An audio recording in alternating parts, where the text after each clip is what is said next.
त्या ठिकाणी झालेला आहे आणि या अपघातानंतर आता पोलीस जे आहेत त्यांच्याकडनं या ठिकाणी ह्या सगळ्या प्रकरणाची चौकशी केली जाते। मात्र आतापर्यंत जो आकडा मृत्यूंचा समोर आलेला आहे 10 लोकांचा मृत्यू या सगळ्या अपघातामध्ये झालेला आहे, तर 25 ते 30 जण जे आहे ते यामध्ये जखमी झालेले आहेत। त्यांच्यावरती नाशिकच्या जिल्हा रुग्णालयात उपचार केले जात आहेत, तर जे अति मोठ्या प्रमाणात जखमी झालेले आहे त्यांच्यावरती काही खासगी रुग्णालयात उपचार सुरू केले जात आहे। या अपघाताचं जर ठिकाण बघितलं तर ज्या ठिकाणी अपघात घडला त्या ठिकाणी यापूर्वी देखील अनेक अपघात। लक्ष्मण, माफ करा, थोड्या वेळ थांबवते। आमचे प्रतिनिधी उदय जाधव आपल्यासोबत जोडले गेलेले आहेत, त्यांच्यासह थेट मुख्यमंत्री आपल्यासोबत जोडले गेलेत। उदय, धन्यवाद। आपण पाहतोय खूप मोठी दुर्घटना घडलेली आहे आणि या दुर्घटनेमध्ये जवळपास 8 ते 10 सर्वसामान्य प्रवाशांचा जळून मृत्यू झालेला आहे। आपल्यासोबत राज्याचे मुख्यमंत्री आहेत एकनाथ शिंदे साहेब। शिंदे साहेब, अतिशय दुर्दैवी आणि खूप हृदयद्रावक अशी दुर्घटना घडलेली आहे। आपली काय प्रतिक्रिया? आपण माहिती घेतलेली आहे संपूर्ण दुर्घटनेसंदर्भात, आपली काय प्रतिक्रिया? झालेली घटना अतिशय दुर्दैवी आहे। मी मगाशीच कलेक्टर, महापालिका आयुक्त, SP आणि सिव्हिल सर्जन यांच्याशी थेट बोललोय आणि त्यांना जे जखमी आहेत त्यांना उपचाराला प्राधान्य देण्याच्या सूचना दिलेल्या आहेत। काही खासगी हॉस्पिटलमध्ये आवश्यकता भासल्यास त्यांना खासगी हॉस्पिटलमध्ये दाखल करण्याच्या सूचना दिल्या आहेत। त्याप्रमाणे काही गंभीर जखमी होते त्यांना खासगी हॉस्पिटलमध्ये देखील दाखल केलंय आणि सिव्हिल सर्जन स्वतः तिकडे हॉस्पिटलला आहेत, आयुक्त हॉस्पिटलला आहेत आणि ते स्वतः मॉनिटर करतायत। मी जखमींना उपचारामध्ये प्राधान्य देण्याच्या सूचना दिलेल्या आहेत।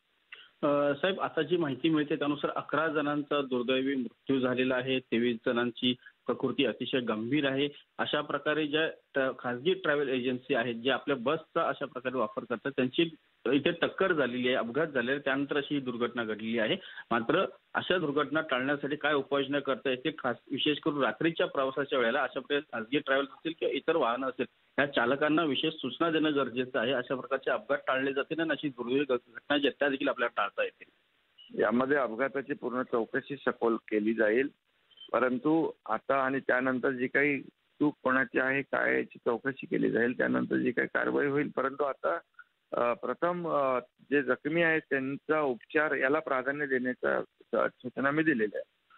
मुख्यमंत्री साहेब, आपलं काही कुठे उपचारांमध्ये कमी पडू नये अशा प्रकारच्या सूचना दिल्या आहेत। मुख्यमंत्री साहेब, आपल्या काही जिल्हाधिकाऱ्यांशी या संदर्भात चर्चा झालेली आहे का? घटना जिल्हाधिकाऱ्यांशी मी बोललोय, जिल्हाधिकाऱ्यांशी मी बोललेलो आहे, महापालिका आयुक्तांशी बोललोय, ते स्पॉटवर आहेत, SP स्पॉटवर आहे, सिव्हिल सर्जन तिकडे स्पॉटवर आहे। मुख्यमंत्री साहेब, आपण या संदर्भात काही मदत निधी जी आहे ती काही जाहीर करणार आहात का?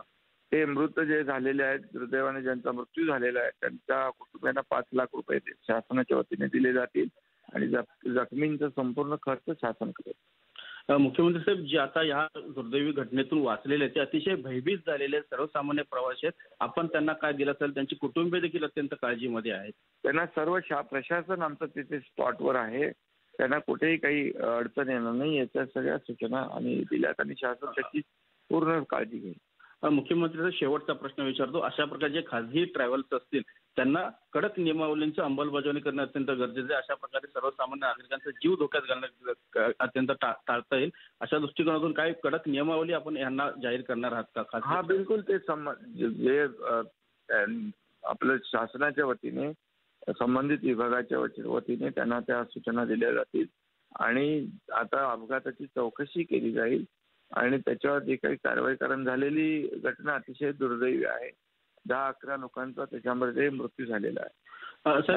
नक्की याच्यामध्ये शासन गांभीर्याने बिलकुल आमचे संबंधित विभागाला गांभीर्याने घेण्याच्या सूचना मी दिलेल्या आहेत। चौकशीचे आदेश दिलेले आहेत का आपण या संदर्भात? बिलकुल, याची अपघाताची चौकशी केली जाईल। धन्यवाद साहेब, तुम्ही या संदर्भात माहिती दिल्यात त्या संदर्भात। Back to studio.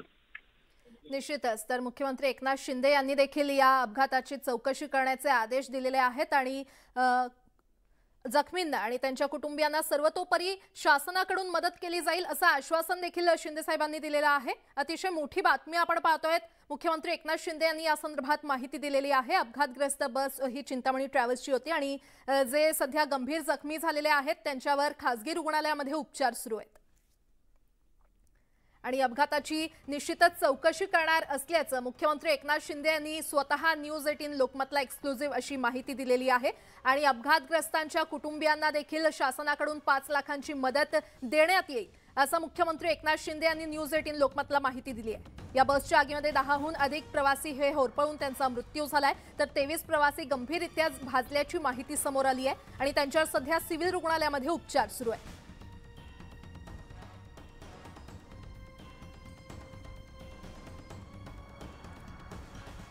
तर या बातमीचे प्रत्येक अपडेट आम्ही प्रत्येक बुलेटिन मधून तुमच्यापर्यंत पोहोचवणार आहोत। तुर्तास या बुलेटिन मध्ये इथेच थांबतोय। पाहत रहा न्यूज 18 लोकमत।